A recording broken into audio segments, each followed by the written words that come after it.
Science has always wanted to answer this fundamental question: which rotates, the Earth or the stars? You would think it would be easy to solve, but in fact you probably think the answer was proved a long time ago, but you'd be wrong. No scientific experiment on Earth has ever proved the rotation of the Earth, despite many experiments having been performed through the years. And this is never taught. I wonder why. However, the criticism continues in no uncertain terms. They say things like the old experiments did not have enough accurate equipment. There are too many errors in the measurements. Light travels too fast to measure, and not the best scientists were doing the experiments, etc.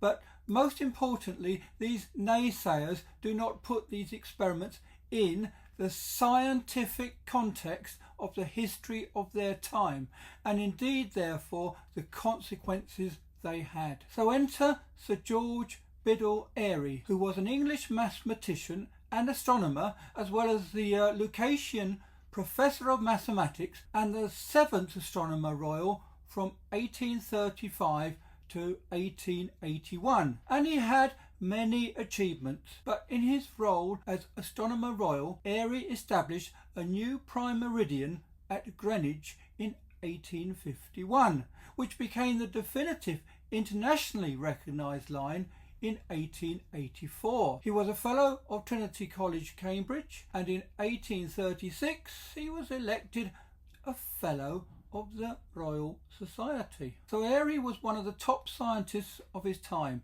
a top mathematician and the Astronomer Royal, and this was the highest position that an astronomer could get. And as Britain was at the height of its British Empire and Commonwealth in Victorian England, it made him one of the top scientists in the world. Now, I say all this because historical context is important and can be easily overlooked almost 200 years later. As Astronomer Royal, Airy was looking for a change in stellar aberration. Now, aberration is a phenomenon where celestial objects exhibit an apparent motion above their true position, based on the velocity of the observer. It causes objects to appear to be displaced towards the observer's direction of motion. But simply put, he was looking for a wobble in the star. So he decided that he needed to slow down the speed of light, enough for Earth's velocity to have an effect on where the star ended up when viewed through the telescope. First he viewed an almost overhead star by using a normal air-filled telescope and tilting it slightly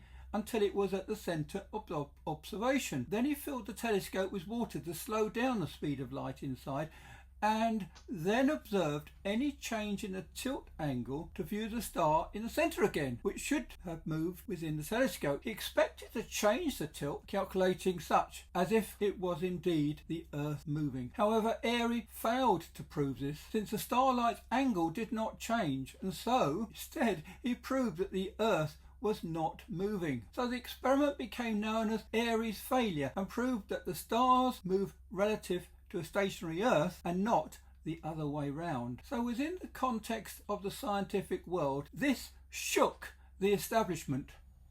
Remember, this was the time of Darwin and others, all of whom wanted to remove the idea of a creator God and instead replace him with ideas of evolution, natural selection, millions of years, and a huge universe.